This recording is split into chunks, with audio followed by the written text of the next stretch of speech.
Pakistani classical music singer and a teacher from PiggyRide. It's a delight to teach this amazing lesson of music to all of the music lovers there. Well, let's start our lesson. Today's lesson will be all about scales, like introduction to scales. We often hear people say like what scale is this song, in which scale it is tuned, or like on which scale you will sing. The people who doesn't know about them often gets confused.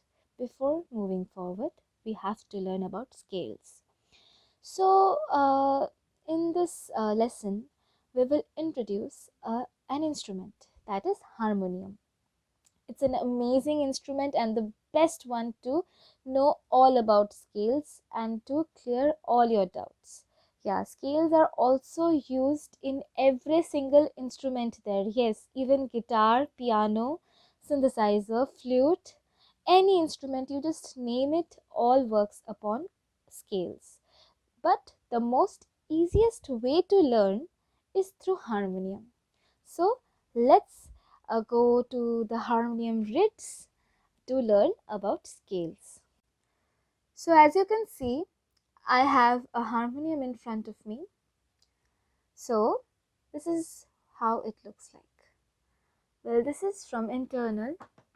In order to learn classical music, we have to have some idea of this instrument. These are reeds through which we will play our notes or tunes. Okay, let's close this and let's learn all about our scales. Okay, so our scale starts from C. Okay, it goes like C, D, E, F, G, and then comes A. So the pattern is C, D, E, F, G, A, B, C, D, E, F, G, and it goes on and on. Okay, it doesn't need to stop at C only, but it has to start from C. Okay, so this will be our C. Okay, first reed always of the harmonium is C, or any instrument, most of them, the first reed is generally C. Okay, like the wind based instruments like that of piano, synthesizer, or something like that. Okay, so this is C, this is D, this is E, F, G, A, B, C. So now we know the names of these reeds. Okay, from this reed to this reed we know the names. Okay, so again C, D, E, F, G, A, B, C, D, E, F, G, A, B, C, D, E, F, G, A, B, C, D, E, F. So it's not necessary to end at C, but it's mandatory to start from C. So let's go again.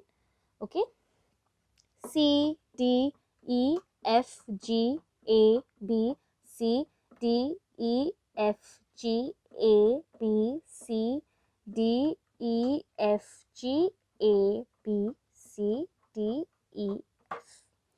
So it's all clear. So our C to C.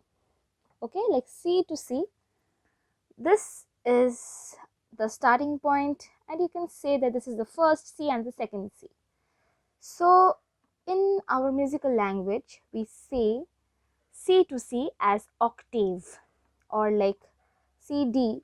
So this is our D and this is also a D. D to D as our octave, or E to E our octave. Okay. So in this way, like from the first C to the second C, or the number 1 C to the next C, or number 1 D, or like from here also, like this is our C, this is also C. Okay, so this is also an octave, this is D, this is also D, this is our octave. Okay, so we can name all the white reeds. Okay, all the white reeds. You may have a question then, ma'am, what will be the names of these black reeds? We will come to that, but let's first learn again. Let's revise our white reds names. This is C to C. This is called an octave. C, D, E, F, G, A, B, C, and it continues like that. Okay, I hope this much is clear. So let's go back to our black reds name. This is a part where it gets interesting. C and D. C and D. In between these two reds, there is this black red. So it should be given a name that is also in between C and D, but there is no alphabet in between C and D. So what should we name it? In our musical language, we call this black red as C sharp. Okay? C sharp, D sharp, E. There is no black red here, so there is no E sharp. There is F, F sharp. Okay? C, D, E, F, G, G sharp. Then again A sharp. B, no sharp. C, C sharp. So in this way, we can name all our black reds. Okay? So you can also say that then what is the role of the D? As I mentioned that this black red is between C and D, but the name was only according to the first red, right? There is no role of second red. There is. But first, let's clear the concept of sharp. C sharp, C, C sharp, D, D sharp, E, F, F sharp, G, G sharp, A sharp, B, C, C sharp, D, D sharp, E, F, F sharp, G, G sharp, A sharp, B, and it goes on and on. Okay. So the role that D plays is this red has two names.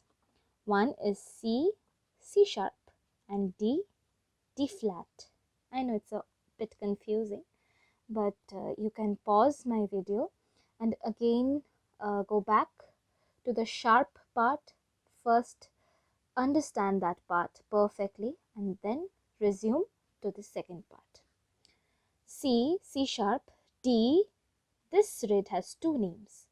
One is C, C sharp, D, D flat. So this red has two names. What are those two names? C sharp and D flat. Definitely this will also have two names, C, D, then it will be D sharp, E, E flat. Okay, there is no E sharp or F flat. Okay, C, D, E, F. This is F sharp, this is G, then it will be G flat. Okay, so this is G, this is A. So this is G sharp and A flat. This is A sharp, this is B flat. There is no B sharp or C flat, but there will be C sharp again and D flat. In this way, all the white reds have one name, but all the black reds have two names. I hope this much is clear. Our Saregama generally starts from this region. Okay, from this region. Okay, so all this is scales. Okay, let's compact our learning. I'll name only the sharp ones, okay, not the flat ones, so that it will be a bit easier for you to understand. So let's name one octave. Every red, white, black, red, I'll name every red of an octave. Let's start from C, C to C, okay. So C, C sharp, D, D sharp, E, F, F sharp, G, G sharp, A sharp, B, again C, right? So in total there are 12 scales. The C is repeating, so we will consider the first C, okay? The first C we will consider. So there are 12 scales. In these 12 scales, anyone can be your scale. How to determine that scale? Well, the easiest way to determine your scale is like pick up any scale, okay? Like let's assume that my tanpura, like the sound that maybe you are not being able to hear it, but there is a sound that I am playing from an electronic instrument that is known as tanpura, that helps me with my revas, that helps me with classical music. It is an instrument which plays pa sa. So these two are like universal tunes, and it is a very helpful instrument. So my tanpura is in scale A sharp or B flat. Okay, so just let's pick A sharp scale. Just pick any random scale for you to understand in which scale your voice will sound the best. The most important rule is like your throat must go from one sa to the last sa, okay, of that scale, like sa re ga ma pa dha ni sa, sa ni dha pa ma ga re sa. Another important rule in selecting your scale is like it should go lower and higher, okay, like sa, this is our first sa, sa ni dha pa, sa ni dha pa. This is our original, that the middle scale, the middle octave, okay, but we will go to the lower octave, okay, like sa ni dha pa. Our voice should go up till pa, that is half of the lower octave and half of the upper octave, which means like our throat or our voice should go sa ni dha pa, pa dha ni sa, then the regular sa re ga ma pa dha ni sa, sa ni dha pa ma ga re sa, and the upper half octave sa re ga ma pa. Okay, I hope you understand how to determine your scale. Okay, so you can choose any random scale and just see how much your voice or throat allows you to sing, but this is like a boundary that your voice should reach, so that you can identify your scale. Okay, like it can be C, it can be D, it can be E, like any one of the 12 scales, it doesn't matter. It's just your voice should reach to the lower octave, like half of the lower octave, the middle octave full, and the upper octave half. Okay, I hope I'm clear. So I hope you all will learn your scales, and we will again meet in the next video with more interesting lessons. Goodbye. Thank you.